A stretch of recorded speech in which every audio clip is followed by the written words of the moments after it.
Thank you and welcome to the show this morning. The topic this morning is Malcolm X, and we're fortunate to have with us to talk about Malcolm X and related matters the chairperson of the Africana Studies Department at Tennessee State University, Dr. AAl-Hadid.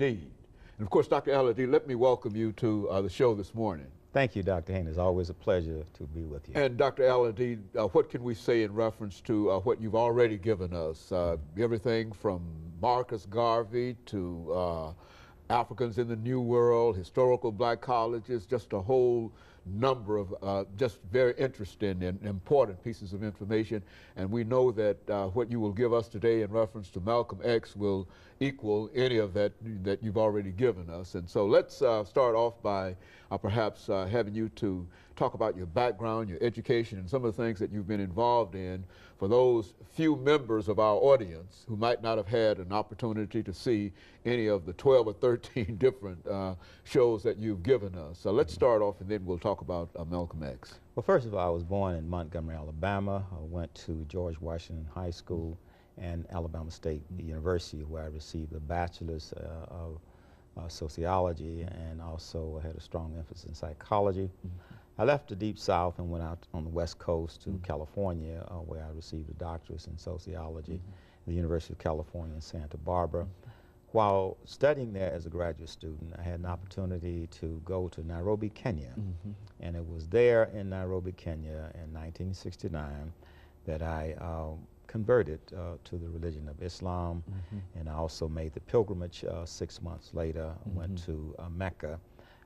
Much of this was influenced by reading the autobiography of Malcolm X.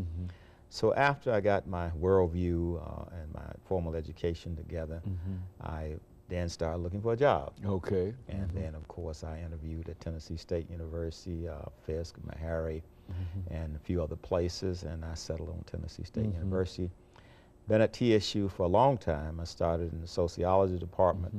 Then in 1994, we created the Department of Africana Studies. And since 1994, I have served for the last 13 years as chair of the Department of Africana Studies, Tennessee State University. Very good. You know, Dr. Al-Hadid, when we talk about Malcolm X, I think that many people, and especially younger people, might not understand exactly who this individual was. And what we'd like to do today is for you to not only talk about Malcolm X, but to give us a little background information in reference to who he was and other information that you think that we ought to be interested in. Well, as I said earlier, my interest in Malcolm started by reading the autobiography of Malcolm X. I think I must have read it about 7 times. And that was what inspired me, you know, to become a Muslim. In terms of Malcolm, here's a man born 1925 in Omaha, Nebraska, in the Midwest, just before the Great Depression. And then as a result of that, you know, his parents were followers of Marcus Garvey. We've talked about Garvey in an earlier show. And while he was growing up there in Omaha, Nebraska, because of the advocacy of his father, the family was often attacked by the Ku Klux Klan. And so when we get to, say, 1931, he's about 6 years old. Some say he was in kindergarten, maybe, you know, first grade. His father was killed, assassinated by the Klan. And he and his father were very close, and obviously that had a very traumatic effect on him. And then as he grew older and went to the 7th or 8th grade, around age 14, his mother had a nervous breakdown, and then she was committed to the Kalamazoo Mental Hospital in Kalamazoo, Michigan. And at that time, he just started losing all interest in school. He dropped out. He was committed to a number of foster homes and juvenile detention homes. So I think that was the thing that started him to drift into a world of juvenile delinquency. His oldest sister, by his father's first wife, Daisy Mae Little, saw him and then decided to take him from Michigan to Boston, where he went to Roxbury, which is like the black, you know, suburban area of Boston. And from that point, that was when he started to go into the world of crime. I think it's important that maybe we should tell the audience who Malcolm's father was. Good. His father's name was Reverend Earl Little, and his mother was Louisa Little, who was from Grenada. Okay, and so this older sister, by the first marriage, kept reminding him of the father and the commitment to the philosopher Marcus Garvey. Now, the thing that tipped the scale for Malcolm, of course, his father's killed by the Klan when he's 6 years old. His mother's committed to a mental institution by age 14. And the thing that tipped the scale in terms of him leaving grade school was that he told his teacher that he wanted to be a lawyer. And let's break here for this first commercial break, Doctor, and then we'll pick up at this particular point. So we'll be back with you following this short commercial break. Thank you, and welcome back to the second segment of the show for today. We're talking to Dr. Al-Hadid, the chairperson of the Africana Studies Department at Tennessee State University, and the topic is Malcolm X. Doctor, let's continue that conversation that I so abruptly interrupted during our first segment here. Let's continue that. Well, our subject here is Malcolm Little. That was his name. And so when he went to Boston, that's when he sort of got involved in crime. Then, of course, he went to New York, where he really got involved in the underworld. And he became a thief. He had a burglary ring. He also was a pimp, a hustler. And so finally, in 1946, he got arrested and was sentenced to prison for 10 years. He actually served 6.5 years of his prison term. But while in prison in Massachusetts, he was visited by some members of his family, and they started telling him about the Nation of Islam. And about Elijah Muhammad and Master Farad Muhammad. And so because of the experiences he had had with crime and also his background growing up within the Marcus Garvey family, he started to listen. But now at first he wasn't too much interested in religion. So when his brother approached him, he told him that, Malcolm, I know a way that you can get out of prison. And so he just thought it was as being a hustler, he thought it was some kind of scam. He said, so he told him to stop eating pork, stop smoking cigarettes, and stop using profanity. And he said, that's all? He said, yeah, that's all you need to do. And so he didn't know at the time that he was being preconditioned for a religious conversion. And so he stopped doing that, and people started looking at him differently. And so over time, he became a model prisoner. And also he started to study the teachings of the Nation of Islam. When he was told that the white man was the devil, which he had no problem in believing, because after all, his father had been killed by the white folks, the Klan. He had 2 uncles or 3 uncles that had been killed by the Klan. His mother had been committed to an insane asylum by white folks. And also the fact that when he was arrested, he was involved with 2 white women, and they were used as sort of go-betweens. They would go to the homes, case the homes, and then report back to him. And then he and his associates would go and break in the home when the family wasn't at home. So he put, 1 and 1 equals 2. He figured it all out. Well, these are the people that are responsible for me being in prison, so I know they got to be devils. But one thing that he never could digest was that the white man was, that the black man rather was God. He couldn't quite fathom that in his mind, but he did readily accept the fact that the white man was the devil. So when he got out of prison in 1952, then he went to Detroit with his brother. He was on parole because he only served 6.5 years out of the 10-year sentence that he was given. So once he met Elijah Muhammad started to teach him. So in a very short period of time, I'd say about 2 years, he became the minister of the temple in Harlem, Temple number 7. And shortly after that, he became the national spokesperson for the Honorable Elijah Muhammad. Now, at the time that he received these teachings of Islam, he did not know, did not realize that these teachings were not exactly what Islam was all about. And in order to show the difference, let me just tell the audience what true Islam is. Well, first of all, Islam means total submission to the will of Allah. A person who accepts this becomes a Muslim.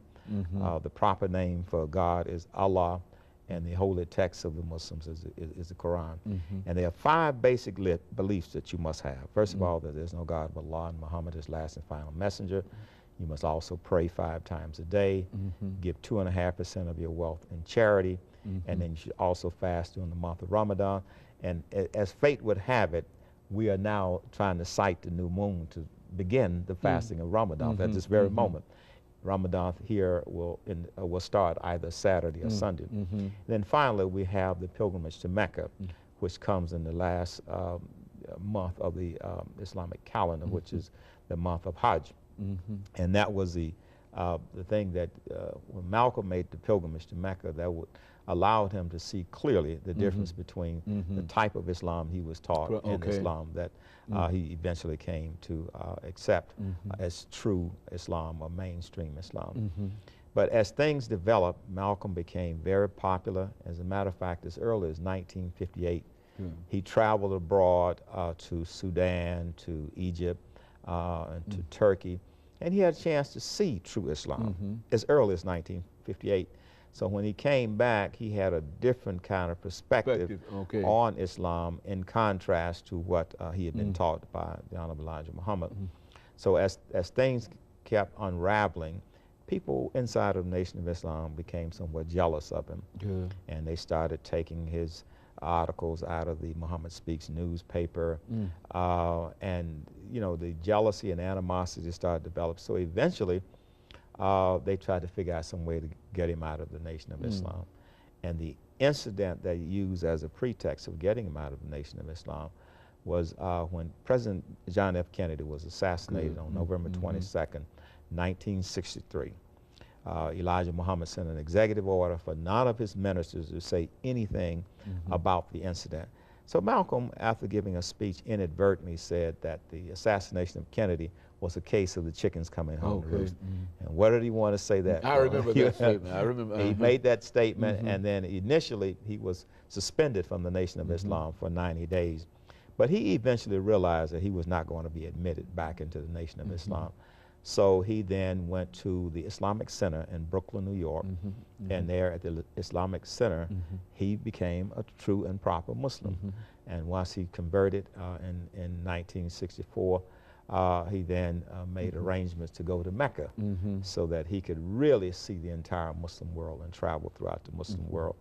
And so the Malcolm that left the Nation of Islam in 1964, around March of 64, and the one that went to Mecca in April of 1964 was totally different from the Malcolm X that developed in terms of after his pilgrimage to Mecca in 1964. Very good. And I tell you, I think that this might be a good point to stop for this second commercial break, after which we can come back and then you can sort of give us the information relative to the assassination and really the legacy. I think you gave us a lot of information dealing with the legacy of Marcus Garvey.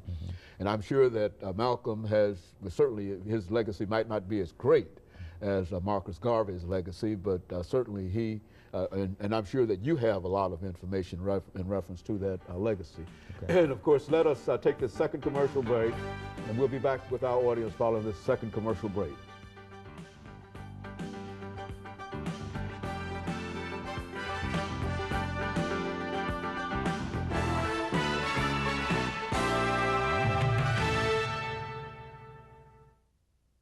Thank you and welcome back to this final segment of the show for today. The topic is Malcolm X. The guest is Dr. AAl-Hadid, the chairperson of Africana Studies at Tennessee State University. And of course, Doctor, before we had our break, you promised that you would give us some information relative to Malcolm outside of the nation. And of course, we'll give you an opportunity to do that now. Yeah, the Malcolm outside of the Nation of Islam was a new man, totally transformed. He never, he didn't continue to spout racist rhetoric. He was a person who was actually moving a lot closer to Martin Luther King. As a matter of fact, in February of 1965, just before his assassination, he'd actually gone to Selma, Alabama, in order to form a coalition of conscience with Martin Luther King. Unfortunately, at the time, Dr. King was in jail, but he did take counsel with his wife, Coretta Scott King, Andrew Young, Bernard Lafayette, as well as John Lewis. And he was trying to say that he made some mistakes when he was inside of the Nation of Islam, and he understood that Martin Luther King's strategy of freedom, justice, and equality was the best way for our people to go. So he wanted to take the civil rights struggle from the level of civil rights to the level of human rights. And rather than trying to lodge our case with the United States Supreme Court, he wanted to make an argument for human rights before the United Nations and the World Court, because he actually saw, you know, today, for example, we hear people talking about genocide going on in the Sudan or other parts of the world. In 1964 and 65, Malcolm was saying that the white supremacist government of this country, the white supremacists in this country were actually committing acts of genocide against African Americans. So he was making the case for genocide and also making the case for human rights. And he was trying to get a buy-in from Dr. King in order to move in that direction. And you have to remember now, both Dr. King and Malcolm had gone outside of this country in 1964. Malcolm made the pilgrimage in April of '64, and Dr. King got the Nobel Peace Prize in December of 1964. So when both of these men came back inside of the United States in 1964, they had shifted from a race-based analysis of the problem to more or less a class analysis and also an international analysis. You remember Dr. King was talking about voting rights.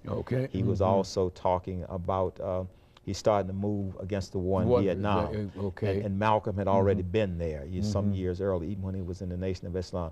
So they both started to deal more with human rights issues. They both started to deal with international issues, being opposed to the war in Vietnam, being opposed to the apartheid government in South Africa. And so it looked as though the two men were starting to come together. As a matter of fact, he was assassinated on February 21st, 1965, which was on a Sunday at 3 o'clock. That following Tuesday, he was supposed to meet with Martin Luther King at the home of Sidney Poitier. They were supposed to come together and have a discussion about how Malcolm could get on board with the civil rights movement and take it to the next level. Because there's no doubt that Malcolm completely dominated the ghettos of the North, and also some of the ghettos on the West Coast, like Los Angeles, San Francisco, and so forth. King completely dominated the southern region.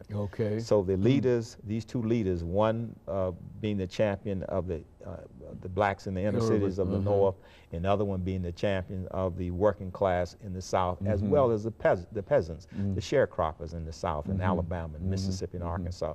So had those two men come together in 1965, the kind of problems that we're looking at now would probably not be in existence, because those two men, I think, working in tandem, working together, would have been the type of unity that we needed on the international front as well as the local scene. You know, you spoke earlier about Dr. King and Malcolm, and I think that at one time you indicated that Malcolm and King sort of play the same role in a real sense, and they were both disliked intensely by J. Edgar Hoover. Touch upon that. I mean, what was Malcolm's relationship with Mr. Hoover, and why? And I think that there's even some suggestion that the government might have had something to do with his assassination, even though the government itself did not assassinate him. He was, from what I understand, he was assassinated by members of the Nation of Islam's organization. But speak to that. Yeah, that was a myth, I think, and I would want to call it a myth, that was sort of operating inside of the intelligence community in this country at that time. And much of it had to do with the fact that we were in the Cold War, you know, the communism versus the Western so-called democracies. And so J. Edgar Hoover had this idea that he wanted to stop the rise of a Messiah, almost like Pharaoh during the times of Moses.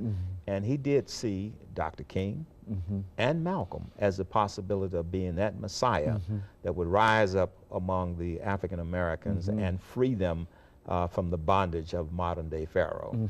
And so that was the mythology that J. Edgar Hoover operated out. And I would think that even to this very day, there's still that paranoia that somehow the Most High will come with divine intervention and raise up another Messiah in our midst who will free us from that type of oppression. But that was the type of mythology that was operating that time period. And also the fact that just before Malcolm and Martin, you know, you had Paul Robeson and W.E.B. Du Bois who had declared themselves as communists. Oh, good. And they had traveled to the Soviet Union and Eastern Europe. So there was the possibility that they too would make those links with the communist faction outside of this country. So the Cold War played a major role in how the civil rights movement.